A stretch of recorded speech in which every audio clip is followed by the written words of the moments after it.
اپنی اولاد کو حضور علیہ السلام کے حسن کا ذکر سنائیے،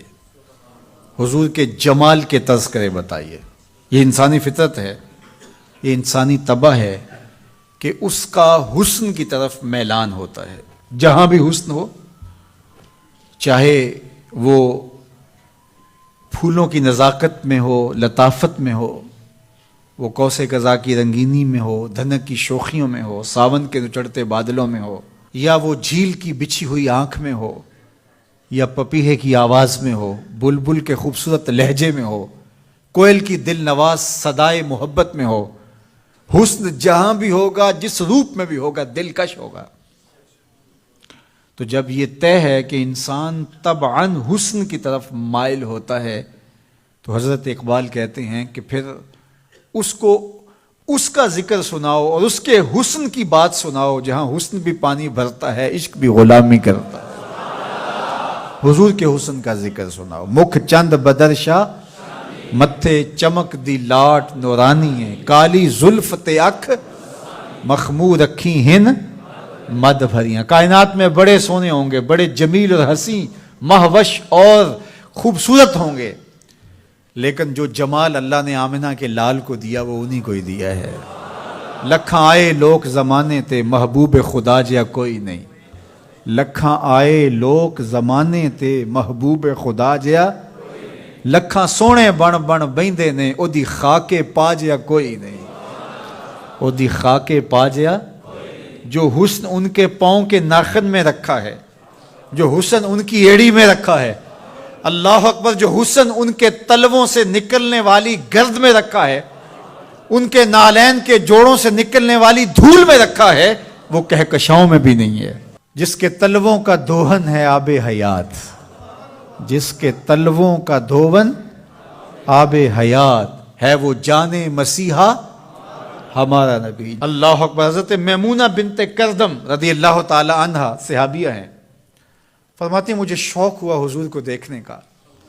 تو میں اپنے باپ کے ساتھ حضور کو دیکھنے آئی، اور حضور ناقہ پہ سوار تھے، چہرے کی چمک کہ آنکھ نہیں اٹھتی تھی، کہاں ہمت کے اس جمال کی تابشوں کی تاب لا سکیں۔ تو کہا میرے میں ہمت نہ پڑی کہ جمال روح محمد کا نظارہ کروں، تو میری نظر ادب سے اور جلووں کے وفور سے جھک گئی، تو میں حضور کا چہرہ تو نہ دیکھ پائی، لیکن حضور سواری پہ بیٹھے تھے تو میری نظر حضور کے مبارک قدموں پہ پڑی۔ فما نسیتو فیما نسیتو طولا اصبعہ، فرماتے ہیں کہ حضور کی مبارک انگلی کی لمبائی اور اس کا جمال، اس کا اعتدال، اس کا حسن، فرمایا مدتیں گزر گئیں، ابھی تک وہ سحر اترتا ہی نہیں ہے، ابھی تک وہ نشہ ہی نہیں اترا۔ کہا چہرے کو تو نہیں دیکھ سکی، لیکن میں حضور کی مبارک پاؤں کی ایک انگلی کی زیارت کی ہے، اور میری نظر بس وہی پڑی، اور ایک لمحے کے لیے پڑی، اور دوبارہ دیکھنے کی تاب بھی نہیں ہوئی،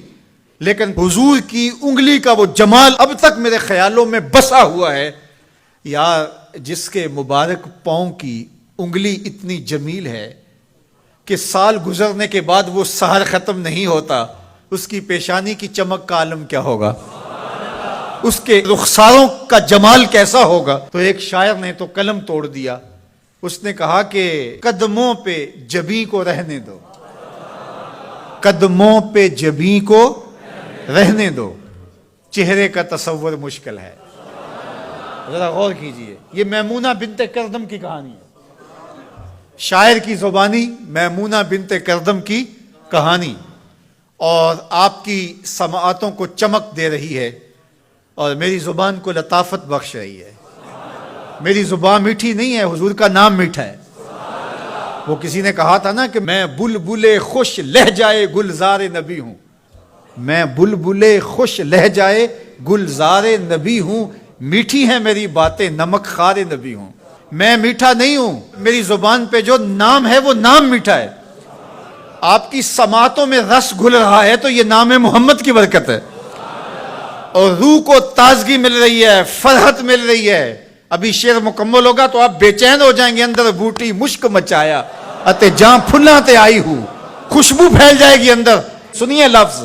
میمونہ بنت کردم کہتی ہیں کہ میں اس جمال کو ابھی تک بھول نہیں سکی، وہ نشہ ابھی تک اترا نہیں ہے، وہ حسن ابھی تک نگاہوں سے ہٹا نہیں ہے، سال گزر گئے، مدتیں بیت گئیں، ابھی تک انگلی کا جمال نگاہوں کے سامنے ہے۔ تو شاعر کا تصور دیکھیے، وہ کہتا ہے کہ قدموں پہ جبیں کو رہنے دو، قدموں پہ جبیں کو رہنے دو، چہرے کا تصور مشکل ہے، چہرے کا تصور، جب چاند سے بڑھ کر ایڑی ہے رخسار کا عالم کیا ہوگا، جب چاند سے بڑھ کر ایڑی ہے رخسار کا عالم کیا ہوگا۔ تو اپنی اولاد کو حضور کی محبت سکھاؤ، انہیں حضور کا حسن بیان کرو۔ مجھے بتاؤ کہ میں حضور کے حسن کا ایک واقعہ سنایا ہے، آپ کی روح پرواز کر رہی ہے کہ نہیں؟ حضور کی محبت کا لیول بلند ہوا کہ نہیں ہوا؟ اور یہ ابھی حضور کی مبارک انگلی کا حسن تھا، ابھی رخ منور کا تذکرہ نہیں چھڑا، ابھی پیشانی کی کہانی نہیں چھڑی، ابھی تو لب لالی کی بات نہیں ہوئی، ابھی تو زلف عنبری کی کہانی نہیں چھڑی، ابھی تو ان کی مبارک آنکھوں کی بات ہی نہیں ہوئی۔ کیا خوب سجن دیاں اکھیاں نے، کیا خوب سجن دیاں اکھیاں نے، جویں پر کے سرائیاں رکھیاں نے، ابھی تو ان آنکھوں کا تذکرہ نہیں چھڑا، اور مازاق کے کجلوں کی کہانی نہیں چھڑی،